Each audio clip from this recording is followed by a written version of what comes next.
In same 50% half of the table ಅಲ್ಲಿ ಬೀಳುವಂತ ball ಏನಿರುತ್ತೆ 15 centimetre right ಏನಾಗುತ್ತೆ ಅಲ್ಲಿ ಇನ್ನೊಂದು ಟ್ಯಾಪ್ ಮಾಡ್ಕೋಬಹುದು, ಅಂದ್ರೆ ಫ್ಲಿಕ್, ಫೋರ್ ಹ್ಯಾಂಡ್ ಫ್ಲಿಕ್. ಎಲ್ಬೋನ ಏನ್ ಪೊಸಿಷನ್ ನಿಂತಿರ್ತೀರಾ, ಎಲ್ಬೋನ ಇಲ್ಲೇ ಸ್ಟ್ರೆಚ್ ಮಾಡ್ಕೋಬೇಕು, ಇಲ್ಲೇ ಸ್ಟ್ರೆಚ್ ಮಾಡಿ ಎಲ್ಬೋ ಸ್ಟ್ರೆಚ್ ಮಾಡ್ಕೋಬೇಕು. ದೆನ್ ರಿಸ್ಟ್ ನ ಹೊರಗಡೆ ತಗೋಬೇಕು. So straight hand to straight hand, straight to straight ಹೋಗ್ಬೇಕು, ಒಂದು ಸ್ವಲ್ಪ ಮೇಲೆ ಹೋಗ್ಬಾರ್ದು. ಈಗ ಮೇಲೆ ಹೋಗ್ತೀನಿ ಅಂದ್ರೆ ಅಲ್ಲಿ ಸೇಫ್ ಅಂತ ಆಗುತ್ತೆ, ಅಂದ್ರೆ ರೊಟೇಷನ್ ಕಮ್ಮಿ ಇದ್ದು ಈಸಿ ಮೀಡಿಯಂ ಮೂವ್ ಮಾಡ್ಕೋಬೇಕು.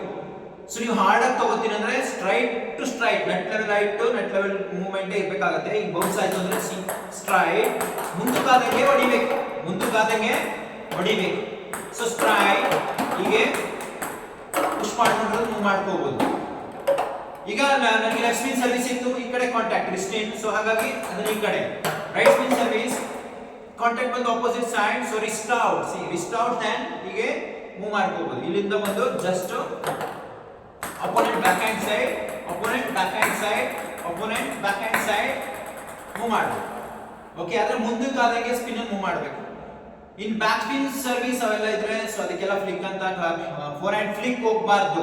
Only right spin service, left spin service, then opponent ಕಡೆಯಿಂದ ಲೂಸ್ ಪುಷ್ ಇದ್ರೆ ಮಾತ್ರ ಮುಂದೆ ಟ್ಯಾಪ್ ಅಂದ್ರೆ ಫೋರ್ ಹ್ಯಾಂಡ್ ಫ್ಲಿಕ್ ಮಾತ್ರ ಹೋಗ್ಬೇಕು.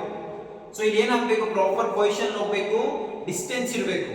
ಸೊ ಬಾಲ್ ನ ಆಫ್ಟರ್ ದ ಬೌನ್ಸ್ ನಾವು ವ್ಯೂ ಮಾಡ್ತಾ ಇದೀವಿ ಅಂದ್ಮೇಲೆ ಬಾಲ್ಗುನು ಸೊ ನಮ್ಮ ಹ್ಯಾಂಡ್ಗುನು ಮಿನಿಮಮ್ ಅಂದ್ರೂ ಒಂದು 15 to 20 centimetre straight handle move ಮಾಡಬೇಕು. ಬಾಲ್ ಹತ್ರಕ್ಕೆ ಹೋದ್ರೆ ಅಲ್ಲಿ ಬಾಲ್ ಮೇಲೆ ನಾವು ಒತ್ತಡ ಹಾಕೋದಿಕ್ಕಾಗಲ್ಲ, ಅಂದ್ರೆ ಪ್ರೆಷರ್ ಹಾಕೋದಿಕ್ಕಾಗಲ್ಲ, ಸ್ಟ್ರೈಟ್ ಟು ಸ್ಟ್ರೈಟ್ ಹೋಗ್ಬೇಕಾಗತ್ತೆ.